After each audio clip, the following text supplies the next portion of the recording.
Eu sei que tá rolando um monte de conflito aí entre professores e alunos.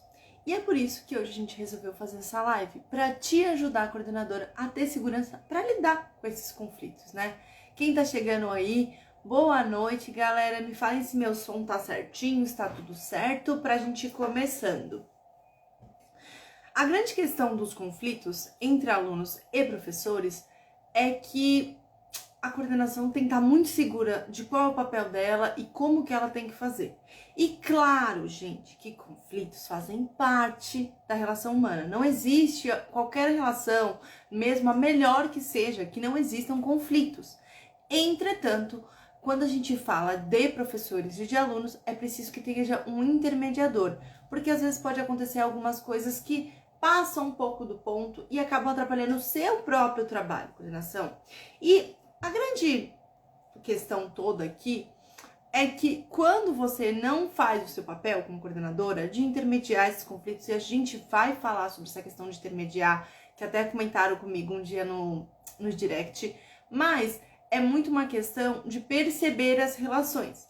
E aí a grande questão é, tem muito professor que tá batendo de frente com o aluno, batendo de frente mesmo, seja um aluno de ensino infantil ou ensino médio. A gente, se eu estiver aqui mentindo, vocês me corrijam, mas eu tô vendo bastante coisa nesse sentido, que é sobre essa questão de conflito.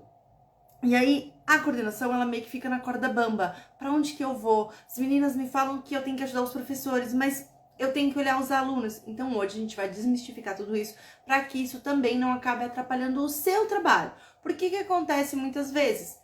O professor briga, manda pra sua sala. Ou o professor briga e aí o pai vai lá bater no seu pai e fala assim, porque eu não gostei do jeito que falaram com o meu filho. Não é assim que acontece? E acaba que você fica só apagando incêndio, apagando incêndio, apagando incêndio. Então, hoje a gente vai desmistificar isso e vai trazer segurança para diminuir esses conflitos que rolam aí na sua escola, tá? Como eu disse, conflitos fazem parte, né, da relação humana e tá tudo certo ter conflitos. Entretanto, é as que a gente tem percebido sobre os conflitos entre professores e alunos, eles vêm desgastando a relação. Ora porque os alunos estão com falta de limites. Sim, existe esse porquê, tá, gente? E ora também porque o professor perdeu um pouco a noção de qual é o papel dele. Qual é a função dele, para onde que vai? E dentro disso existe a coordenação. O que ela vai fazer? Que precisa ter muita segurança para pontuar o professor mediante essas questões. E aí a gente entra numa questão que não é só esse o seu papel dentro disso. Não é. Mas é um passo. Você precisa pontuar. E a gente tem live aqui sobre isso. E é importante que vocês aprendam. Live não, a gente tem uns vídeos no YouTube que saiu semana passada. Quem não tá inscrito já se inscreve, hein, lá no canal, Mitos da Educação. Mas lá a gente fala a questão de pontuar. Só que tem uma grande questão, que o coordenador precisa dar estratégias.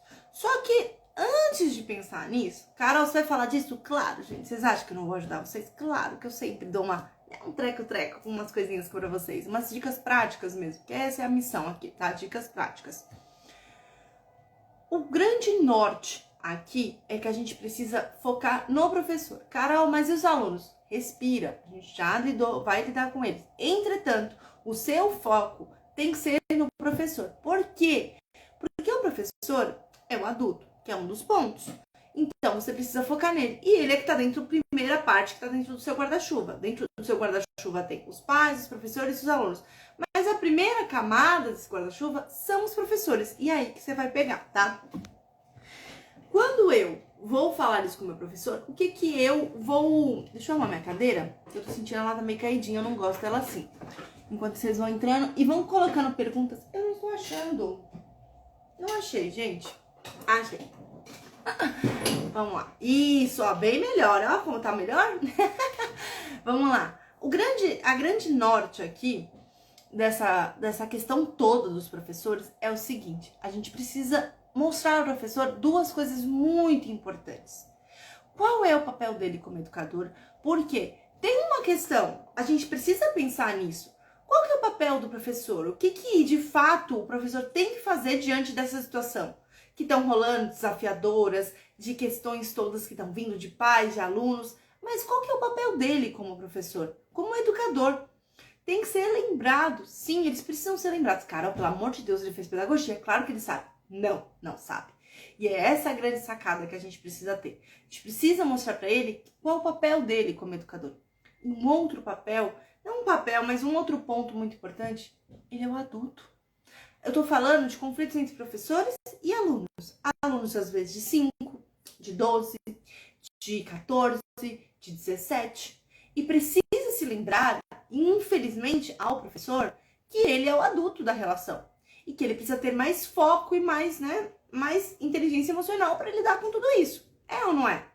Então, entra um ponto muito importante nessa questão. O que a gente vai fazer?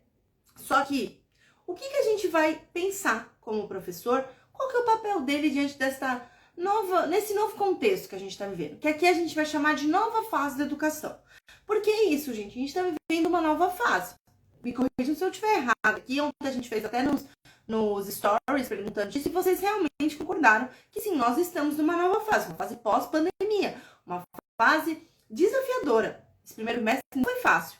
Mas a gente precisa lembrar o professor de qual que é o papel dele dentro desta nova fase. E qual será o papel dele dentro desta nova fase? O papel do professor é auxiliar o aluno.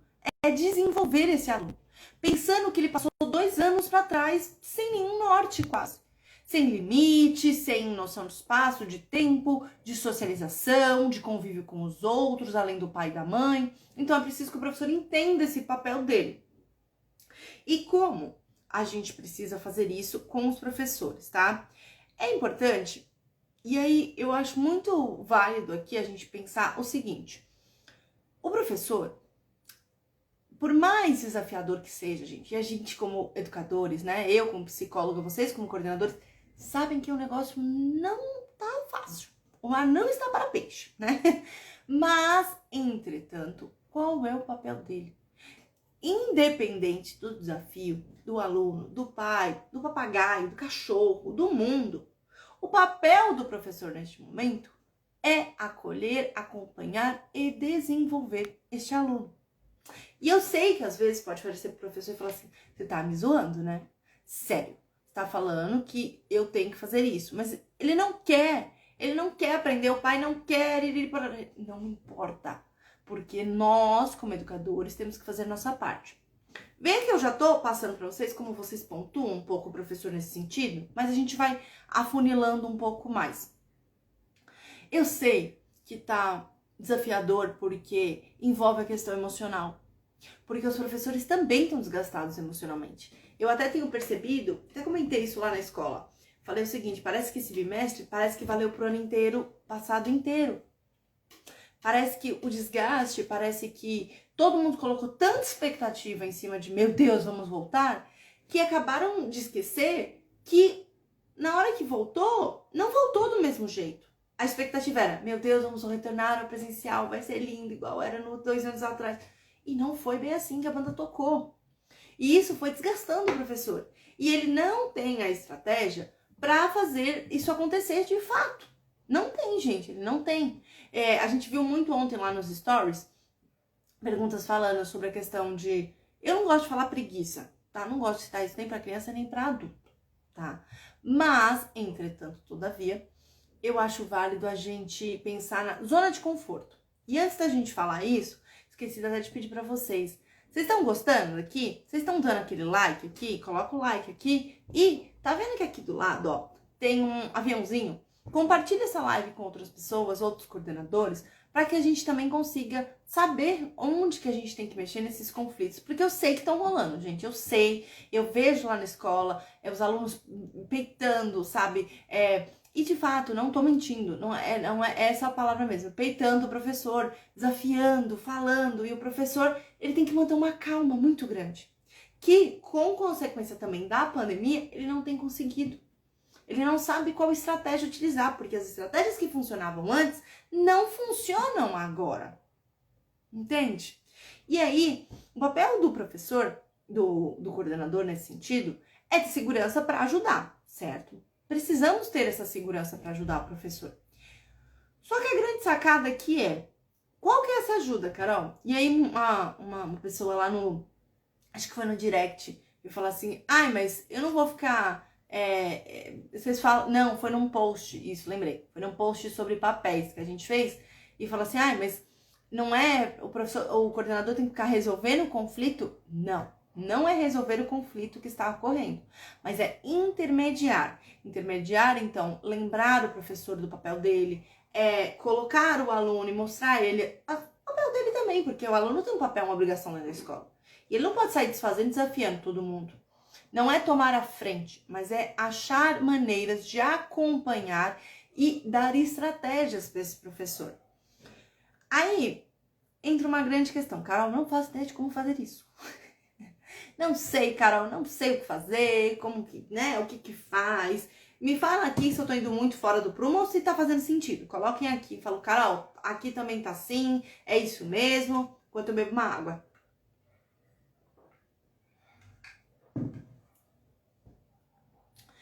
Quando eu falo dessa questão de nova fase, novo modelo, né? A gente vai falar um pouco mais disso dessas semanas pra frente, vocês já devem ter visto lá no post que rolou hoje, que a gente vai ter um evento, né? Nas próximas semanas já vamos começar a preparação pro nosso evento e eu já vou falar dele. Mas a ideia aqui é muito, e eu quero que vocês tenham isso em mente, e eu quero frisar isso muito claro, muito claro. Qual é o papel da coordenação dentro dos conflitos? É ter segurança para mostrar para o professor as estratégias corretas e alinhar as expectativas das estratégias e da possibilidade de ação dentro da escola. A grande questão é como se fosse assim, por exemplo, a coordenação, o professor tá voando, assim, um balão, sabe um balão? Voando, falando, meu Deus, o que eu faço? O coordenador, ele vai puxar esse balão para baixo e vai falar assim, meu filho, o seu lugar é aqui no chão, ó. Aqui é o seu lugar. Fique aqui junto comigo. Eu te ajudo a ficar nesse lugar. Porque senão o professor vai para uma ideia de bater boca, de desafiar, de... como fala? Me fugiu a palavra. Mas de realmente medir forças. Era essa a palavra. Medir forças com o aluno. Que não cabe nesse momento. Porque assim, o aluno tá mais norteado que o professor. Você vai ficar medindo forças? E às vezes não é medir força com um adolescente de 17 anos. É um menino de 4. Né? A gente sabe que tem isso. Muito da nossa cultura, já venho falando isso aqui, muito da nossa geração. Mas é preciso que o coordenador tenha essa postura muito firme e muito assertiva para dar estratégias. Claro que quando a gente faz isso, a gente precisa ter um background, né? A Carol falando inglês. Não, é uma coisa por trás, um conhecimento, né? Uma experiência. Experiência seria a palavra mais adequada para background aqui. Uma experiência de qual que é o papel de fato, então, do educador. Então, por exemplo, o papel dele é acompanhar o aluno. Onde está escrito isso? No contrato? É uma boa opção. Porque assim, gente, eu sei que parece muito solto. Vou lembrá-lo do papel. Gente, todo mundo tem um contrato. No meu contrato lá da escola tem minhas obrigações. Foi contratado para tal e tal. Então, é válido pegar esse contrato ou as atribuições dentro do professor, dentro do seu município, que é concursado, de escola pública. É importante que você tenha alguma coisa na tua mão, que prove, que fale, que dá, assim, é isso. Isso que eu estou te falando tem sentido, não estou tirando da minha cachola, professor. Você está sendo pago para fazer X coisa. E é isso que eu espero de você, não é mais nem menos, é X coisa. Porque às vezes a gente fica naquela sensação de que, eu não posso pontuar porque eu não tenho... Gente, vocês têm o contrato. Só o contrato já é base. Mas lá no meu contrato não tem que eu tenho que escutar desaforo. Aí entra aquilo que eu falei no início. Lembrar o professor. Professor, você entende que você está falando isso de uma criança de 5 anos? Eu não tenho como ser ele mal educado na casa dele. Então você coloque ali em regras dentro da sala de aula. Mostre a ele que você não vai bater boca com ele, mas que você é a autoridade. A autoridade não é a mesma coisa que autoritarismo, tá? Então isso é um ponto que a gente acaba esquecendo. E eles também. Gente, o contrato já é base. Outra coisa que você vai usar para te nortear nesse momento. Cadê o PPT? Pessoa. A proposta político-pedagógica, PPP. PPP da escola. Cadê a missão da escola? Onde está esses parâmetros? Porque quando o professor entra numa escola, eles têm que estar alinhados com a política da escola, com a política pedagógica. Carol, mas ele é concursado. Ok, tudo bem, mas eu te garanto que naquela diretriz XYZ, que ele sabe que ele foi contratado baseado nisso, tem isso também. Então, é se basear nisso. E aí, entra a grande questão. Existe o que está escrito no PPP, o que está escrito no contrato e os manejos reais, certo? Porque, às vezes, lá no PPP está escrito assim, atender a criança individualmente.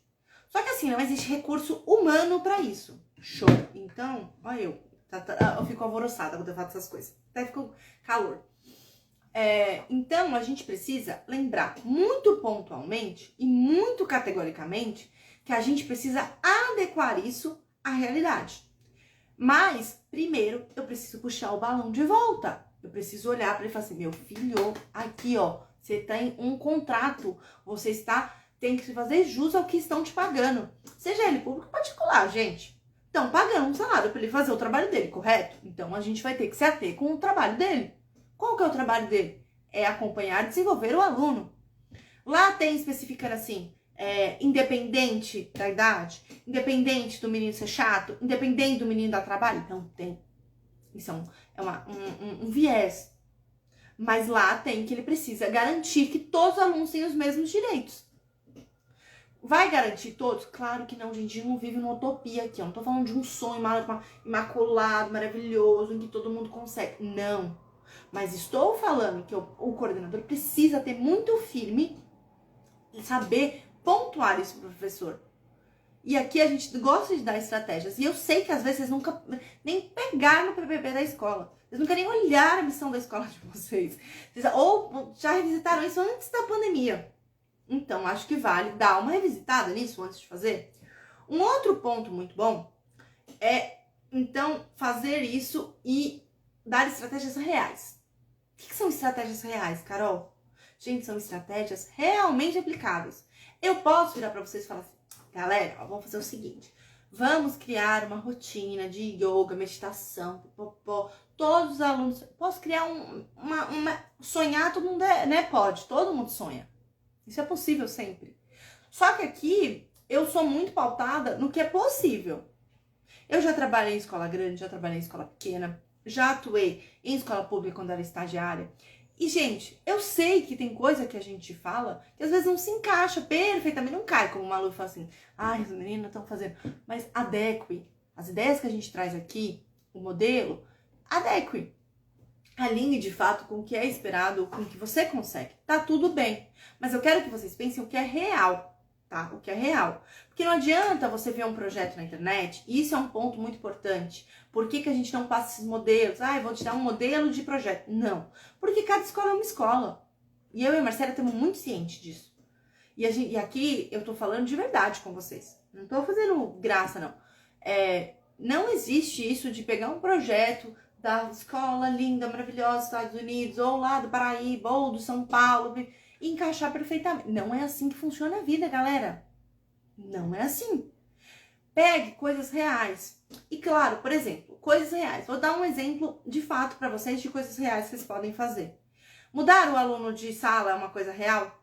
É um objeto real. Beleza, é uma coisa real. Vou mudar o aluno de sala para evitar o conflito. Vai melhorar com que o professor entenda o papel dele? Não. Então, não é uma coisa prática. É real, é possível? mas não é bom.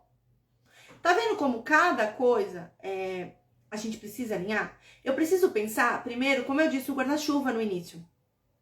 A gente tem um guarda-chuva e o professor é o primeiro. Então, meu primeiro tópico é o professor. Eu tenho que fazer com que o professor entenda o papel dele e que entenda que ele é um adulto. O que a gente faz com os alunos faz parte do processo, porque é uma relação, então é duas vias. Mas, entretanto, é importante que vocês se atenham que o professor é o primeiro passo que você tem que começar. Lembrando ele, alinhando expectativas. E o papel da coordenação nesse sentido é muito dar recursos. Recursos mesmo, reais. E recursos que eu falo, não, às vezes não físicos, né, econômicos, mas emocionais. pensar, ajudar, estratégias possíveis, reais dentro da sua escola. Porque quando a gente fala assim, recurso, a gente só pensa assim, tem que comprar alguma coisa. Às vezes não tem. Às vezes é um toque, é uma palavra, é um momento, é um pitaco, alguma coisa. Vou dar um exemplo real aqui pra vocês. Um exemplo real, por exemplo, eu tenho um aluno na escola que ele é assim, o senhor, ele pega, sabe aquele do filme Divertidamente, o Raiva? Ele é claramente aquele bonequinho. E aí tem hora que ele tá no pico da irritação dele e é bem na hora da saída. Só que eu sei que a professora já tá cansada, os outros alunos já estão cansados. Então o que eu fiz? Eu falei, ó, professora, não se desgaste à toa. Neste momento, você vai levar ele lá pra sala dos menores, onde tá rolando a TV, que é o horário que eles ligam a TV, acho que meia hora no final do dia que a gente liga a TV, pra que realmente eles descansem, sabe? Dar uma relaxada, porque, né, aquela correr no parque é legal, mas cansa também mentalmente eles. E a gente deixa ele lá. Eu falei, você vai levá-lo até lá e não vai, Carol, mas não tô evitando o conflito. Eu falei, você tá evitando se desgastar. Você já conseguiu ajudá-lo durante 8 horas. Por que você vai ficar se desgastando à toa? Coloca ele na TV, não tem nenhum problema. Tá vendo como é real e é possível? Se eu falasse assim, conversa com ele. Conversa, não sei o quê. Mas ela tá tão desgastada naquele momento, gente, que não vai rolar. Eu dou essa estratégia pra de manhã, quando ele tá lá gritando, esperneando de manhã, e ela tá na paz de espírito. Agora, à tarde, no final do dia, não funciona. Não funciona. Então, o coordenador é recurso mesmo, recurso mental, que às vezes o professor tá tão desgastado, tá tão dentro do problema, que o professor não vê. Então, esse é o seu papel dentro dessa questão dos conflitos. É olhar o que o professor não consegue olhar porque ele está dentro do conflito. Ele está dentro do vucu-vucu lá. Então, é óbvio que uma pessoa de fora é muito mais fácil achar uma estratégia. Seja uma estratégia de comando, seja uma estratégia de um projeto, seja uma estratégia de um simples passo, como mudar o menino para a sala da TV. Primeiro porque você tem autonomia para isso, o professor não tem. Por exemplo, a minha professora, se ela fizesse isso, talvez ela fosse... alguém falasse alguma coisa com ela. E se perguntam, ela vira e fala assim, a Carol que mandou. Ninguém questiona, porque sabe que foi uma estratégia que eu pensei. Então, às vezes, o professor, ele não tem tanta essa autonomia também. Ele até pensa, mas ele fica com medo de, será que eu posso, será que eu não posso? E você pode. Então, você pode dar os recursos adequados para ele lidar com a situação. De uma forma mais amena, de uma forma a ajudá-lo, de uma forma mais de contato emocional, de cuidado. E aí, entra a grande questão aqui. Eu só consigo fazer isso se eu estou próximo do meu professor. E até tem uma frase, eu não sei onde eu deixei ela. Achei aqui. Essa frase aqui, a gente falou no Líder Diamante. E lá na mentoria Diamante. E é uma frase muito legal. Essa questão de ser próximo ao seu professor entra numa questão de não é ser amigo do seu professor, mas é ter um comportamento amigável. Ter um comportamento amigável não é ser amigo.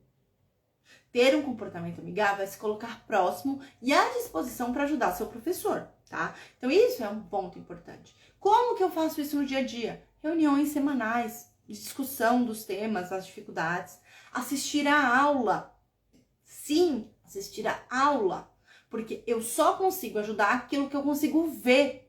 Quando vocês ficam escutando só a versão do professor, seu olhar fica enviesado. Você de fato não sabe o que está acontecendo.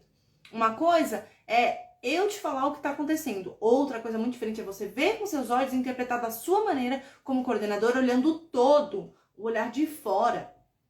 Ai, o menino tá me desafiando. Quando eu fui na sala, eu percebi que ele estava meio deslocado. Eu fiz o que ele fez para chamar a sua atenção, porque ele queria atenção.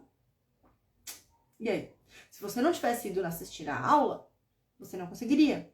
E entra um ponto, a gente tem uma live, semana passada rolou uma live aqui no Instagram, e também tá lá no YouTube já, que a gente conversa e eu expliquei como acompanhar as aulas. Como fazer esse processo de começar, como que olhar, com que critérios. Então é legal. Vale vocês irem dar uma olhada. E para quem tá assistindo no YouTube, as lives estão aqui embaixo para você conferir, tá?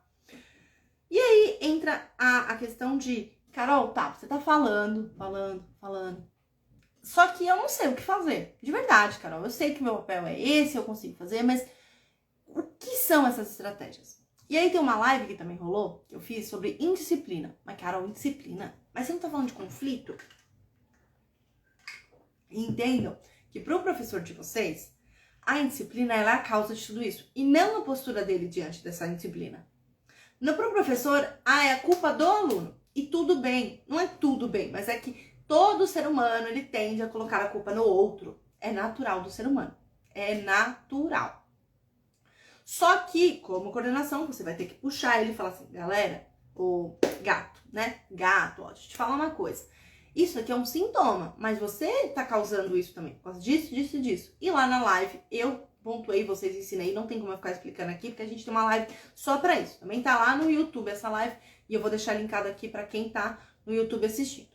Então, a gente precisa pensar como lidar com tudo isso, e isso que sempre aconteceu, sempre. Tô mentindo? Não, gente, vocês sabem que não. Sempre rolou. Só que nessa nova fase que a gente tá vivendo, a gente tem enfrentado alguns desafios diferentes. Eu acho que não é nem o desafio em si, mas a quantidade. E aí, por isso que eu e a Marcélia vamos começar na semana que vem a chamar vocês pro evento que vai rolar, que é a Coordenação 2.0. Pra quem não tá ligado, não viu o post de hoje, né? Semana que vem vai começar a acontecer as inscrições para a Coordenação 2.0, em que a gente vai ajudar vocês a atualizar, né, as noções, as práticas da coordenação, porque é uma nova fase. Vocês percebem que esse primeiro bimestre foi diferente de tudo que vocês já viveram. Desgastante, cansativo, o professor não conseguindo lidar de forma adequada com os alunos. Então a gente precisa, né, eu e a Marcélia, como, né, a gente adora falar sobre isso e nosso papel aqui no Instagram e na nossa missão da Midas é ajudar as coordenadoras a terem práticas mais seguras. Então a gente vai preparar vocês para lidar com essa nova fase, porque assim, gente, ela não vai passar.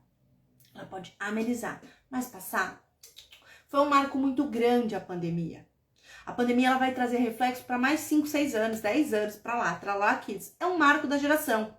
Como também foi a Segunda Guerra Mundial, como também foi a queda da Wall Street, como também foi outros fatores. A internet. A internet foi um marco na minha geração, por exemplo, na da Marcélia. E isso marcou. Então, a pandemia é um marco. E a coordenação precisa estar preparada para lidar com isso e ter segurança para ajudar o professor nessas estratégias. Então, se preparem, porque na semana que vem a gente vai começar as inscrições para a Coordenação 2.0. E fica tranquilo que vai estar aqui no Instagram, a gente vai falar sobre, a gente vai falar muita coisa, vai falar nos stories, vai falar no Telegram, vai falar nos nossos canais de comunicação. Então, fiquem ligados que a gente vai falar com vocês. Mas vamos resumir, né? Agora que vocês já sabem que vai rolar o nosso evento, Coordenação 2.0. Se preparem, hein, para se inscrever, gratuitamente, lembre-se disso. Vamos resumir aqui. Qual que é a missão, o papel do coordenador dentro dos conflitos entre professores e alunos? É alinhar as expectativas e os papéis. É colocar o professor numa missão de falar assim, você é o educador e você é o adulto. Então, eu vou te ajudar a colocar o seu papel em dia, né? A conseguir esse papel. Então é muito importante que o coordenador tenha segurança do qual é o papel do professor, quais estratégias fazer e como fazer. Nessa live a gente foi conversando, eu fui dando algumas estratégias pensando em manejos reais e dei indicação para mais 2 lives para vocês assistirem. E quem ainda assistiu, vale reassistir, porque você traz, toda vez que você assiste uma live e volta e pensa assim, nossa, linkou com alguma coisa que eu falei, isso traz um novo know-how para vocês, né? Uma nova noção do que de fato vocês têm que fazer dentro dessa nova fase da educação. Certo, galera? E queria agradecer, de fato, quem tá aqui, quem passou por aqui. Eu sei que, né, segunda-feira é meio turbulento e o Estourando a Bolha, ele é feito pra isso mesmo. E pra gente conseguir literalmente estourar a bolha, sair um pouco da área pedagogia, coordenação, mas de uma forma mais ampla, em que eu trago os conhecimentos da psicologia pra vocês. E amanhã, gente, Dona Marcélia vem com uma live muito poderosa, que eu sei que vocês estão tudo doido por ela, que é como fechar o bimestre. Aqui, ó, 5 ações para fechar o bimestre com segurança. Então, amanhã, às 19h30, a Marcélia vai estar aqui no Instagram fazendo essa live. Quero todos vocês lá acompanhando, porque ela ama essa interação com vocês. A gente ama, mas a Marcélia, ela é do ao vivo. Ela ama isso daqui. Então, fiquem ligados amanhã. Amanhã a Marcélia vai vir aqui e eu quero que vocês deixem uma nota assim. Eu sei o meu papel na nova fase da educação. Coloquem nos comentários quem chegou até o final. É isso, galera. Boa semana para todo mundo. Vamos enfrentar os conflitos com muita segurança e vamos enfrentar esse rojão que essa nova fase da educação trouxe. Um beijo, boa noite. Tchau, tchau.